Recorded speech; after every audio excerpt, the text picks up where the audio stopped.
Vamos ouvir a irmã Ocilene em nome de Jesus? Aleluia! Eita glória! Aleluia. Deixa Deus te usar, minha irmã. Aleluia. Vamos de testemunho, de adoração. E os irmãos vão adorando em nome de Jesus. Pode sair, minha irmã. Pode sair. Nessa oportunidade, eu quero cumprimentar a amada igreja do Senhor com a paz do Senhor. Amém? Quero dizer para os irmãos que para mim é motivo de muita alegria estar aqui, né, celebrando a Deus pelas vitórias que Ele tem me concedido nesses últimos 10 anos e ver, né, não me ver frustrada, porque a gente estava com expectativa muito grande de que enchesse aqui. E o Senhor, né, nos presenteou com a presença de vocês.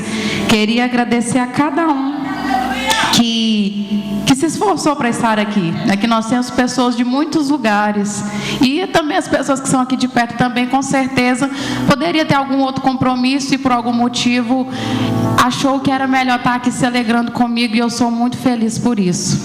Que nós temos pessoas de várias igrejas aqui, de várias cidades, e eu não vou correr o risco de falar a todos para, né, esquecer de alguém, mas aqui a gente tem pessoas da Obra da Restauração, da Assembleia de Deus, da Igreja Católica, graças a Deus tem meus amigos aqui, temos de várias denominações, né, Batista e tudo mais. Estou feliz porque eu já conheci o rosto de todos vocês aqui e eu não imaginava que seriam vocês, né? Sabia da banda, mas não estava sabendo exatamente. Eu estou muito feliz.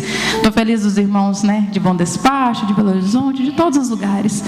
Quero agradecer a minha família e todos que de alguma forma se prontificaram para poder estar realizando esse evento. Eu percebi que minha família dá conta de fazer um congresso bom. Graças a Deus, né? O Elcimar já tem muito tempo que eu queria, já faz muitos anos, na verdade, que eu queria fazer esse culto.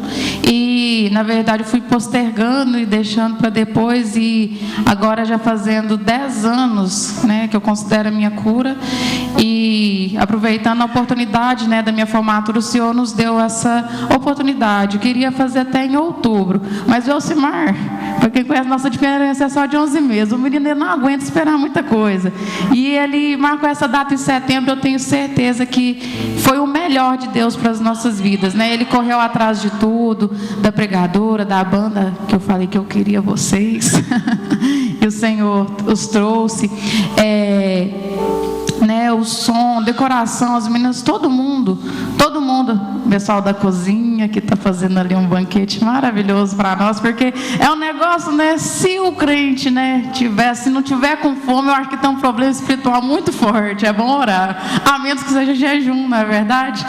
E então, se eu não mencionei, mas eu quero que cada um que está aqui e que colaborou para a realização deste culto, né, se você sabe da sua importância, eu quero dizer que eu valorizo a sua importância e que eu estou muito grata.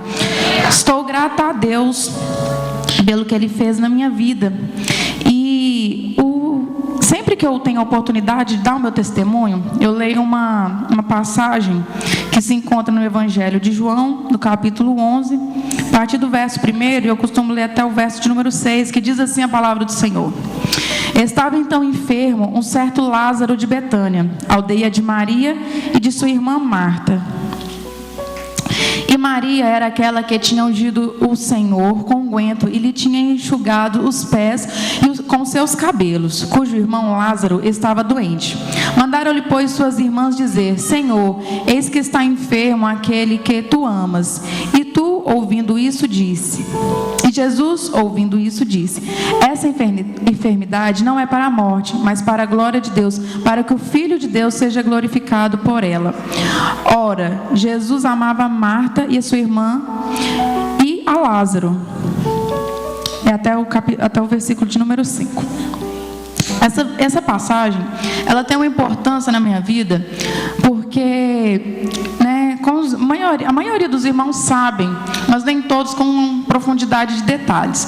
Mas no dia 21 de dezembro de 2012, quando o mundo se preparava assim, né, falava-se a respeito até do fim do mundo nessa data, não sei quando os irmãos vão se lembrar, mas foi a data que o meu mundo não acabou, mas ele estremeceu. Foi a data, né, que eu fui diagnosticada com uma leucemia, promielocítica aguda, E ali a gente saiu aqui muito cedo do Junco e foi para Divinópolis. E por uma providência do Senhor, né, o Senhor nos levou ali. E o Senhor foi abrindo as portas naquele dia, abrindo as portas para tudo lá para mim. Eu consegui, né, repetir os exames de sangue, consultar com o clínico geral, consultar com o oncohematologista, fazer o exame, né, o mielograma, que é o exame que detecta ali as células cancerígenas na medula. E naquele dia mesmo, né, já fui diagnosticada. E naquela tarde, o médico falou assim para minha mãe: olha, ela está com uma leucemia e o tipo é até muito curável, mas é muito agressivo. Ela está com as plaquetas muito baixas, com a hemoglobina muito baixa, tudo está muito baixo. E ela corre o risco de dar uma hemorragia a qualquer momento e a gente não conseguir cercar. Então agora é para ela subir para o 4º andar, procurar a enfermeira que chama Jéssica e ficar internada agora, entrar com medicação agora. E a gente vai repetir os exames e, se tudo der certo, o protocolo, o que a gente imagina, a gente já começa a fazer a quimioterapia.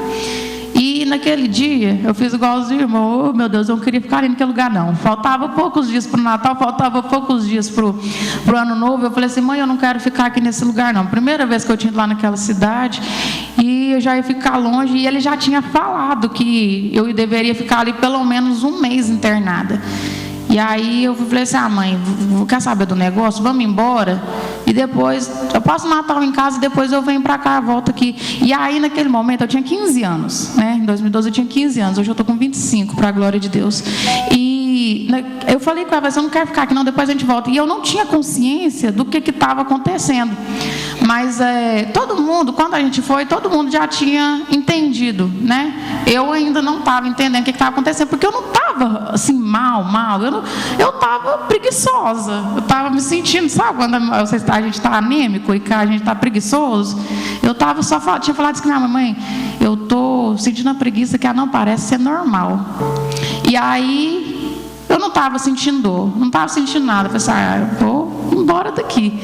E aí o meu tio, o Zé Ferreira, estava lá com a gente, e ele falou assim: Mata, se a gente for embora com essa menina daqui, a polícia vem atrás da gente. Eu tinha 15 anos. E aí a gente subiu. E aí, naquele dia, minha mãe não me contou, né? Mas qual que era o pensamento? Ela vai morrer mesmo? Então, vamos fazer a vontade dela. Ela não quer ficar aqui? Vamos embora. E aí, então, a gente, né, com isso que o meu tio estava lá, a gente decidiu ficar e fiquei.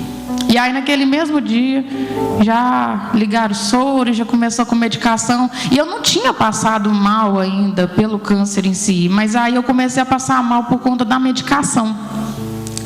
E aí começou aquela bateria. E daquele dia mesmo eu já tomei o remédio, já vomitei ele na hora.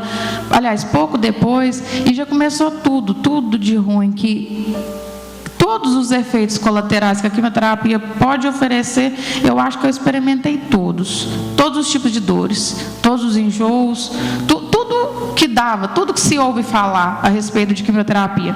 E aí repetiu o exame, ela era aquela mesma leucemia que o médico tinha suspeitado desde o princípio. E aí comecei ali a fazer as quimioterapias. Foram 4 sessões de quimioterapia na veia. E era uma tormenta fazer aquela quimioterapia, porque doía, queimava minhas veias, meus braços ficavam assim, tudo preto e inchado.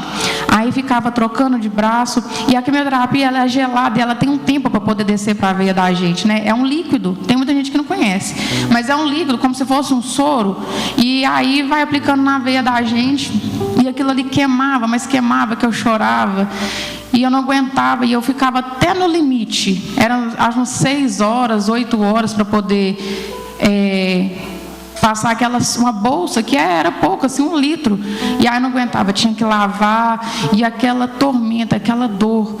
E aí, no primeiro dia, quando eu estava lá, na hora que a ficha começou a cair, eu estava no Hospital do Câncer, né, a ACOM, e eu não estava entendendo ainda que eu estava no Hospital do Câncer, mas quando a ficha começou a cair, eu comecei a olhar assim de lado, eu percebi que as mulheres estavam tudo com lenço, algumas carecas, e aí, homens também, e eu comecei a perceber depois de um tempo.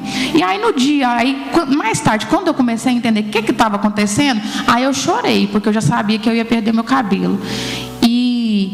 Só que quando eu comecei a sentir dor, aí já tornou um detalhe muito pequeno para mim.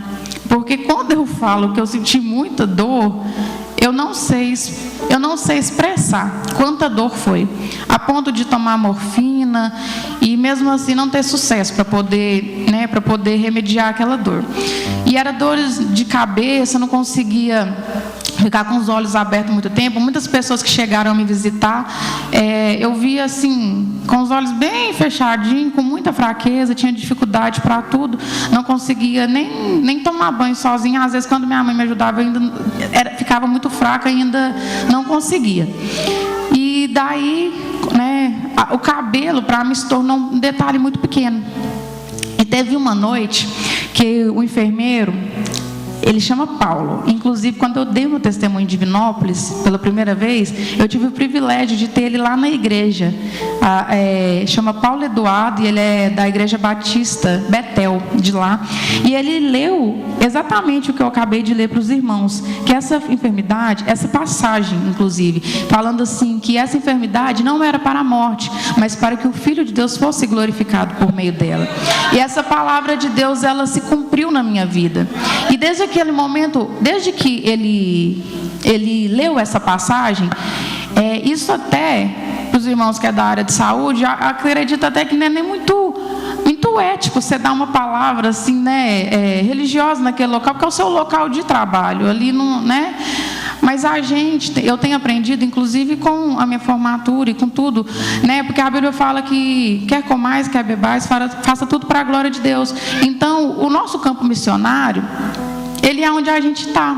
E pode ser que o Senhor nos leve para outras nações, outros lugares, mas o nosso campo missionário é onde a gente está. Então, no nosso trabalho, a gente pode ser canal de bênção para a vida das pessoas.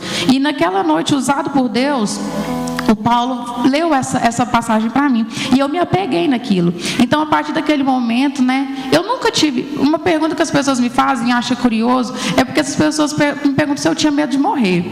E assim, eu passava muito perto ali, ficava vendo ali assim, quase indo e quase voltando. Mas eu nunca tive medo, porque eu sabia que essa palavra ia se cumprir na minha vida. Ela não era para a morte, ela era para a glória de Deus. E ainda, que o Senhor não me desse a oportunidade de continuar aqui, aí ele ainda deveria ser glorificado. Mas eu sabia que não era essa a vontade dele para a minha vida. Aquilo ali era um processo, uma experiência.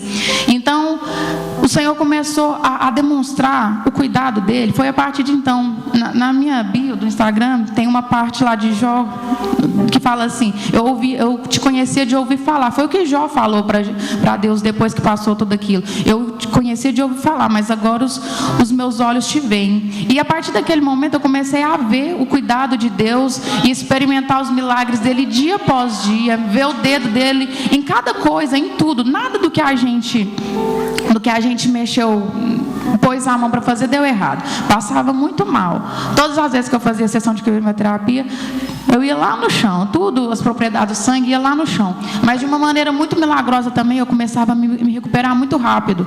Então, quando chegava, porque são ciclos de 21 dias. Então, quando chega na época da outra quimioterapia, se você não tiver com as propriedades do sangue em um nível aceitável, digamos assim, então você não pode fazer a outra sessão, você tem que esperar se você se recuperar. E eu não precisei em momento nenhum de ter que esperar. Então eu fui experimentando os milagres, e aí teve uma vez que minhas plaquetas ficaram até acima do normal, e a ponto das enfermeiras chegarem a reconhecer que realmente estava acontecendo um milagre na minha vida. E depois disso eu cumpri o protocolo das 4 sessões. Em abril de 2013, aí eu fiz o mielograma, repeti o mielograma de novo, e aí já não foi detectada mais as células cancerígenas na minha medula. E então eu considero a cura de abril de 2013. Então quer dizer que para mim, em abril desse ano se completou 10 anos. Eu continuei com o protocolo, continuei fazendo. Aí depois que passou as quimioterapias na veia, eu continuei fazendo as quimioterapias via oral. Então fiquei mais 2 anos tomando medicamentos via oral, que era quimioterapia também, só que sem células cancerígenas, cumprindo o protocolo, porque existia o risco de voltar. E nesse processo eu conheci muitas pessoas muitas pessoas mesmo, muitos jovens da minha idade, um pouco mais jovens, alguns um pouco mais velhos. Infelizmente, eu perdi a maioria. Se eu tiver hoje uns 5, de uns 30, 40 que eu conheci, eu acho que eu não sei falar o nome de 5 que hoje estão aqui para poder, né, que tiveram a mesma oportunidade de cura que eu. Então, assim, realmente, às vezes, mesmo que o Senhor nos dá processos e a gente precisa sim fazer os tratamentos. Se Ele quiser curar a gente sem o tratamento, Ele faz. Isso eu garanto. Mas isso não nos isenta. Se Ele está dando, foi Ele que abriu as portas para mim para poder fazer o tratamento. Então eu tinha que fazer. Ele estava comigo. E eu fiz, então terminei os outros 2 anos, cumpri o protocolo. E nós estamos aí, né, graças a Deus, todos esses anos, né, livre. E hoje a minha possibilidade de ter um câncer novamente é a mesma de alguma outra pessoa que nunca teve. Então, de fato, o Senhor restabeleceu a minha saúde por completo, tenho uma vida normal e é motivo para glorificar a Deus. Tive muitos colegas também que às vezes experimentaram um tempinho de cura, digamos assim, porque eles foram curados, mas aí depois passou pouco tempo e voltou. Então isso acontece, infelizmente, né? A gente celebramos algumas vitórias, mas depois, infelizmente, a gente teve que viver a dor do luto por outras pessoas. Então é motivo de glorificar e exaltar o Senhor pelo cumprimento da palavra dele na minha vida, porque ele falou e ele cumpriu, e hoje, né, eu posso louvar e engrandecer o nome do Senhor. Sobre a minha formatura, também foi um milagre muito grande, né? Quando eu passei por esse processo, eu sempre tive o sonho de cursar direito. Tinha o sonho de ser advogada primeiro, mas a minha mãe me tirava de cabeça. Ela não queria que eu fosse advogada, não.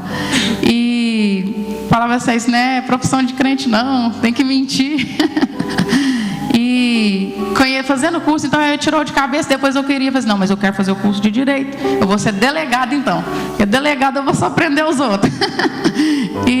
Mas acabou que o Senhor, depois, durante a faculdade, Ele mesmo foi me levando, me conduzindo para o caminho da advocacia. E eu entendi no curso também que é possível sim a gente ser honesto em todas as profissões, porque existem, nas mais nobres profissões que eu respeito e admiro, existem pessoas corruptas, pessoas corrompidas, em todos os lugares. Em todos os lugares. E todos os lugares precisam de pessoas que professam a fé que nós professamos, precisam de pessoas que têm um testemunho. Não estou falando testemunho nesse sentido assim, mas um testemunho de crente, de cristão, de pessoas que honram e servem a Deus. E graças a Deus o Senhor tem me dado essa oportunidade, né? Em 2018, eu, né, como o pastor Reinaldo falou, durante as férias, eu era professora aqui na escola, durante as férias eu fui levar o carro da minha mãe lá em Abaeté, e por educação que eu recebi um panfleto, eu gosto de tratar as pessoas, todas as pessoas com o melhor de mim. Às vezes a gente falha, mas não é por querer não. Então, por educação, eu peguei um panfleto de um concurso de bolsa da UNA, e aí eu falei assim, minha oportunidade, né? Sempre quis fazer. E aí fui fazer a prova e era só redação. E eu pensei assim, até que eu não sou muito ruim de redação mesmo, então vou lá, sabia que era só redação. Só que quando eu cheguei lá, aí eu fui perceber, aí depois que eu tinha feito a redação, o coordenador do curso saiu lá fora e falou que eram 7 bolsas para as 4 universidades do Centro-Oeste de Minas, das 4 UNAs, né? Então 7 Lagoas, Divinópolis, Bom Despacho e Nova Serrana. E aí, era 7 bolsas, só a primeira, que era de 100%, as outras, segunda e terceira, 50%, e as outras 30%. E aí, depois que eu já tinha feito, aí tinha um culto aqui, era no sábado, tinha um culto de Santa Ceia. O pastor Wesley Barradinho ia vir ministrar a ceia. E aí eu falei assim, pastor Reinaldo, vamos fazer um negócio? Vamos embora? Vamos esperar esse resultado aqui? Não, porque eu não passei mesmo. Esse negócio não vai ter dado certo, não. E se nós for agora, eram umas 3 horas. Se a gente sair daqui agora, a gente chega lá a tempo do culto. E a gente veio e foi pro culto. Aí quando eu cheguei em casa, aqui não tinha sinal como hoje, né? Larguei o telefone em casa, nem fazia sentido levar pro culto. Tempo bom. E aí, Quando eu cheguei em casa, aí tinha lá a mensagem: você ganhou uma bolsa e tal, assim. Só que eu não falava porcentagem, nem em que lugar que eu tinha ficado. Eu falei assim, mas é 7 bolsas. E eu estudei a vida inteira aqui no Junco. Tipo assim, sempre escola pública e nunca estudei escola particular. E esse povo lá, Divinópolis, Bom Despacho, Nova Serranas, 7 Lagoas. Onde será que eu devo estar? Só que naquele dia, eu já sentia que o Senhor tinha me dado uma bolsa boa. E aí acabou que no final das contas foi 50%. E eu já tinha inscrito no ProUni, porque a Carla Duval, que foi minha primeira professora, a Carla do Pó. E ela tinha falado comigo assim: Silene, você está desperdiçando sua vida aí. Você terminando esse curso de administração, você vai caçar o que você quer. E ProUni é só para a primeira graduação, viu? Então se inscreve no Enem. Eu falei assim: quer saber? Eu vou me inscrever mesmo. E aí, o que aconteceu? Da primeira bolsa da UNA, eu ganhei 50%. Fui embora para Bom Despacho, no espaço de 15 dias. Dei trabalho para a Preta, que era diretora aqui na época, que teve uma outra professora aqui, assim, em 15 dias. E Deus proveu outro professor. Né? Então, graças a Deus, saí daqui, ainda consegui deixar as coisas organizadas, porque era o propósito do Senhor. E aí fui para Bom Despacho sem conhecer nenhuma alma vivente. E aí fiz o ProUni e o Senhor, por um milagre também, que minha nota nem tinha sido tão alta assim. Eu esqueci de falar que eu fiquei em 4º lugar. Dessas pessoas tudo lá, de Divinópolis, Bom Despacho. Eu não estou falando isso é porque eu sou boa, não. É porque o Senhor queria me dar. Fiquei em 4º lugar. E aí o Senhor me deu uma bolsa de 50%. E depois eu consegui todo o restante com o ProUni, no outro ano. Então, no primeiro semestre eu paguei metade da faculdade. E a gente passou tantos ventos no meio desses 5 anos, que eu acho que, por consciência, eu não conseguiria ficar lá para poder pagar esses 50%. Porque hoje, sinceramente, nós temos uma condição financeira muito boa, graças a Deus. Em vista do que a gente já passou, eu só tenho que louvar o Senhor. Só que a gente passou tantos prejuízos e tantas pancadas no meio desses anos, inclusive em 2018, que se fosse para eu poder continuar pagando a 50%, eu não ia ter coragem. Eu ia voltar, porque a gente, alguns irmãos sabem, a gente tomou um prejuízo uma vez de um cara de Panheiras, e enfim, tantas coisas que aconteceram nesses dias. E aí o Senhor me deu a bolsa incompleta. E aí o Senhor foi me levando para onde eu estou hoje. No 9º período, na primeira tentativa que foi possível, eu fiz a prova do OAB. Por um milagre de Deus também, eu fui aprovada nas 2 fases de primeira. Então, eu estava esperando só eu formar agora para eu poder pegar requerer a minha carteira da OAB. E o Senhor, estudar para a OAB é difícil, é muito difícil, é muita pressão. E mesmo que eu estava tentando adiantar as coisas, eu me sentia na obrigação de passar, eu me sentia na obrigação de honrar os meus pais, honrar as pessoas que acreditavam em mim, honrar os meus esforços, porque, igual eu até falei lá na minha igreja, no Jardim América, o dia que eu fui convidar para o meu culto, porque eu tive um culto de ação de graça lá também, pela minha turma, a minha formatura.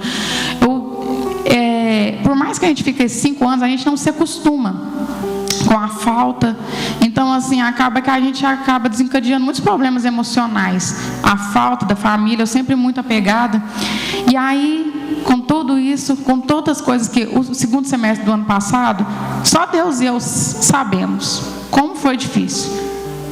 Então, dentro de tudo que a gente passou no 2º semestre do ano passado, a minha vitória a respeito da OAB foi muito grande, porque emocionalmente eu não tinha condições.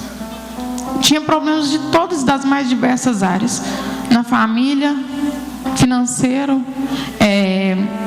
dentro da República, que eu moro em República, eu moro com mais 2 meninas, então tudo. E as coisas que, o emocional mesmo, disso que a gente passa. Então, o Senhor me deu a vitória, consegui me formar, sem nunca ter pegado nenhuma dependência, nem nada, sempre bem aprovada. Eu falo para a glória de Deus, não para me engrandecer, porque eu não sou digna de nada, eu sou tão dependente do Senhor, mas para a glória de Deus, fui a melhor aluna da minha turma, com a melhor média global. A primeira advogada da minha turma, a primeira pessoa a passar na OAB. E no dia 4 agora, aí já saiu o número da minha inscrição. Para a glória de Deus, me formei, né? E saiu o número da minha inscrição. Então, quando os irmãos procurar no site da UAB de Minas Gerais, vai achar meu nome lá. Meu número é 228-317, para a glória de Deus. E hoje eu posso dizer, né?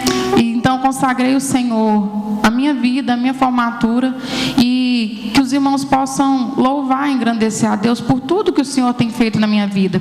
Quando a gente fala de 10 anos de milagres, é nas mais diversas áreas. É a salvação da minha família, né? Graças a Deus, nesses 5 anos também eu tenho experimentado o retorno, né? Quanto tempo que eu fiquei servindo a Deus sozinha em casa, por algum tempo, depois o Silmar retornou, depois a minha mãe, os meus tios, os meus primos, pessoas que eu nem imaginava que ia virar crente, pessoas que tinham raiva de crente, não gostava que falava de crente, né?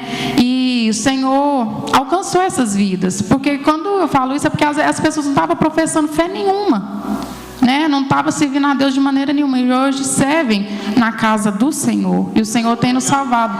Então são das coisas principais, né, que eu quero louvar e engrandecer o nome do Senhor nessa noite.